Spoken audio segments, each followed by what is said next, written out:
ถ้าเพื่อนๆไม่อยากจะสมัครเนี่ยเราก็คงจะไม่มาอเมริกาใช่ไหมคะฉะนั้นสมัครไปเลยค่ะเพราะยังไงเราได้มากกว่าเสียอยู่แล้ว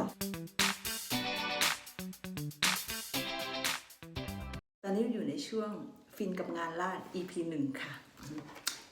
ค่ะยินดีด้วยนะคะที่เพื่อนๆเปิดมาเจอคลิปนี้ก็แสดงว่าเพื่อนๆพร้อมแล้วหรือว่ากำลังคิดจะเป็นหรือว่าจะสมัครเป็นอเมริกันซิติเซนอยู่นะคะก็ดีใจด้วยค่ะเย้เพื่อนๆมาไกลมากค่ะแล้วกว่าจะมาถึงจุดนี้มันไม่ใช่ง่ายๆค่ะกว่าจะผ่านกระบวนการอะไรต่างๆค่ะก่อนที่เราจะไปสมัครอเมริกันซิติเซนเนี่ยเรามาฟังก่อนว่าเพราะเหตุผลอะไรเราควรจะสมัครแล้วเพราะเหตุผลอะไรเราไม่ควรจะสมัครเพราะว่าเวลาเราเสียเงินไปแล้วมันไม่ได้เงินคืนนะคะก่อนที่เราจะกรอกข้อมูลอะไรไปแล้วก็เสียเงินค่าเป็นพลเมืองเสียเงินค่าอเมริกันซิติเซนเนี่ยมันไม่ใช่ถูกฉะนั้นเรามาฟังกันก่อนค่ะเหตุผลที่เราควรจะสมัครเป็น US Citizen คืออะไรบ้างค่ะอย่างแรกเลยนะคะ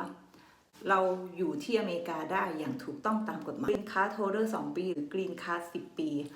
ก็ไม่สามารถการันตีได้นะคะว่าจะได้อยู่อเมริกาตลอดไปเพราะมีสิทธิ์โดนเนรเทศออกเมื่อไหร่ก็ได้เพราะว่ากฎหมายตอนนี้กฎหมายมันเปลี่ยนตลอดเวลาค่ะโดนเนรเทศหมายความว่าสมมุติเราเกิดจะแบบเกิดเป็นอุบัติเหตุเกิดโดนจับด้วยข้อหาเล็กๆน้อยๆเกิดแบบ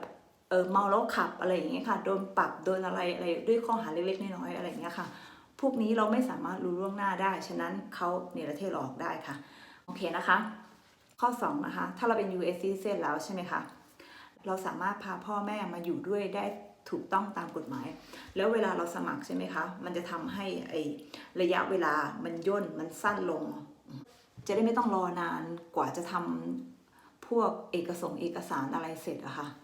ข้อ3นะคะถ้าเรามีลูกอายุน้อยกว่า18 ปีเนี่ยเราสามารถพาลูกมาที่อเมริกาได้ด้วยเวลาอันรวดเร็วเราก็คงจะต้องกรอกแบบฟอร์มกรอกอะไรเราก็ต้องจ่ายค่าธรรมเนียมค่ะแต่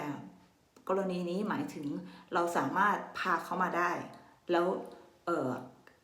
พวก processing time เนี่ยหรือว่ากระบวนการเนี่ยมันจะทำให้ย่อลงไงคะข้อ4นะคะ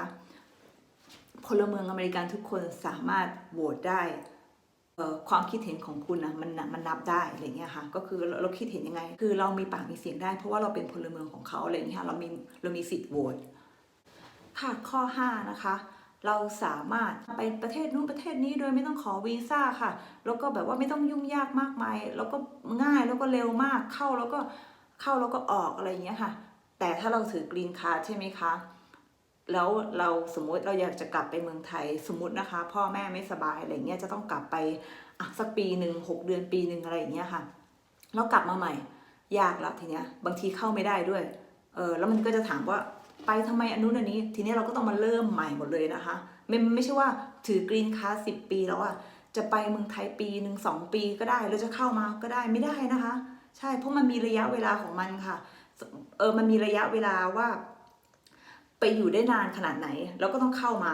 ตอนไหนอะไรประมาณนี้ค่ะใช่สมมุติเราไปนานมากอะไรเงี้ยมันจะมีผลกับการสมัครเป็น US Citizen ของเราด้วยนะคะฉะนั้นมัน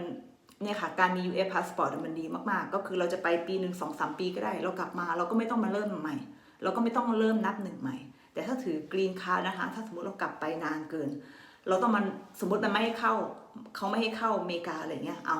ตายแล้วต้องมาเริ่มทำวีซ่ากลับมาใหม่อีกทีนี้ยากมากเขาวุ่นวายมากอันนี้ไม่ดีเลยค่ะมันจะวุ่นวายแล้วข้อ6นะคะการเป็นพลเมืองอเมริกานะคะมันจะทำให้เราสมัครงานได้ง่ายมากใช่เพราะว่างานส่วนมากนะคะเขาจะเอางานส่วนมากนะคะเขาจะเอา US Citizen กันทั้งนั้นGreen Card มันก็มีค่ะ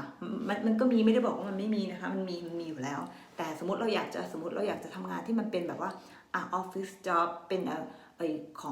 ของราชการอะไรประมาณนี้ค่ะงานราชการจะต้องเป็นพลเมืองของอเมริกันอย่างเดียวเลยนะถึงจะทำได้ยกตัวอย่างนะคะสมมติฟินเคยทำงานตอนนี้แต่งงานใช่ไหมคะแล้วก็แล้วแฟนเป็นทหารทีเนี้ยก็จะย้ายไปนู่นไปนี่ย้ายไปหลายประเทศแล้วงาน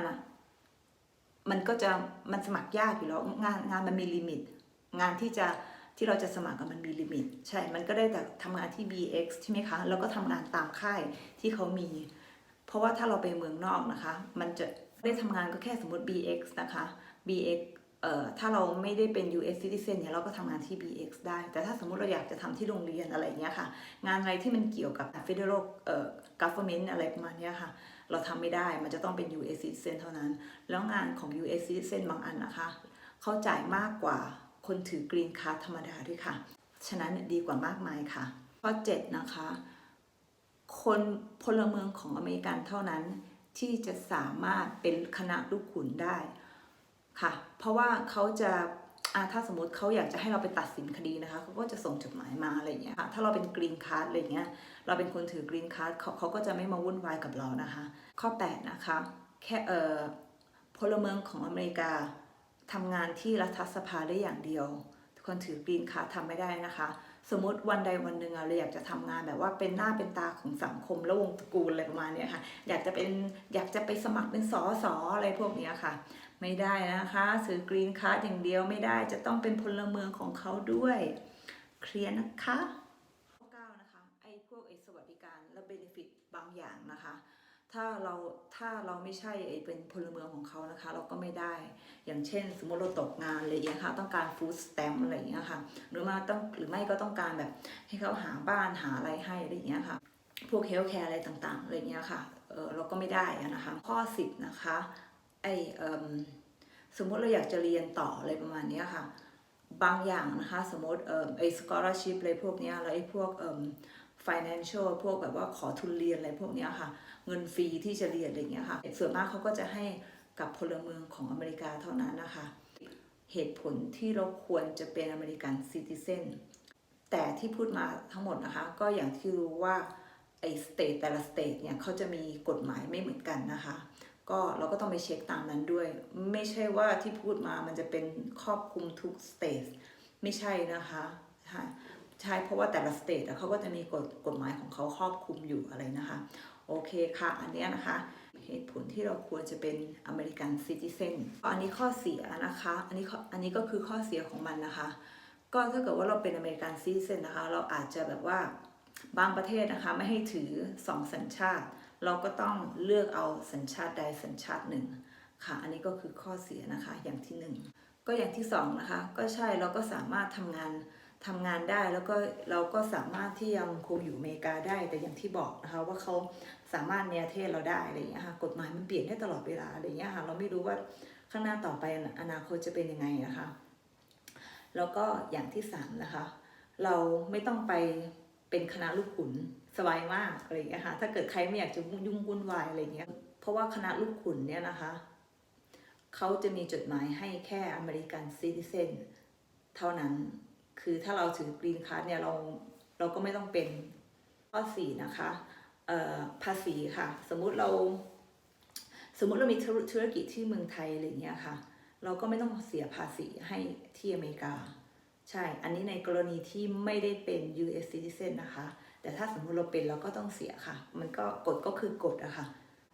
โอเคค่ะต้องลาไปก่อนค่ะเดี๋ยวเราพบกับ EP หน้าหวังว่าคงจะให้ความรู้กับเพื่อนๆไม่มากก็น้อยนะคะก่อนที่จะสมัครก็ถามตัวเองดีๆว่าอยากจะสมัครหรือเปล่าอะไรประมาณนี้ค่ะเพราะว่าเวลาเราเสียเงินไปแล้วว่าเสียแล้วเสียเลยนะคะแล้วมันไม่ใช่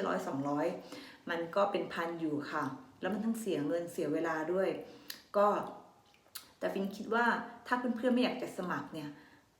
เราก็คงจะไม่มาอเมริกาใช่ไหมคะฉะนั้นสมัครไปเลยค่ะเพราะยังไงเราได้มากกว่าเสียอยู่แล้วเป็นกำลังใจให้นะคะแล้วเจอกัน EP หน้าสวัสดีค่ะ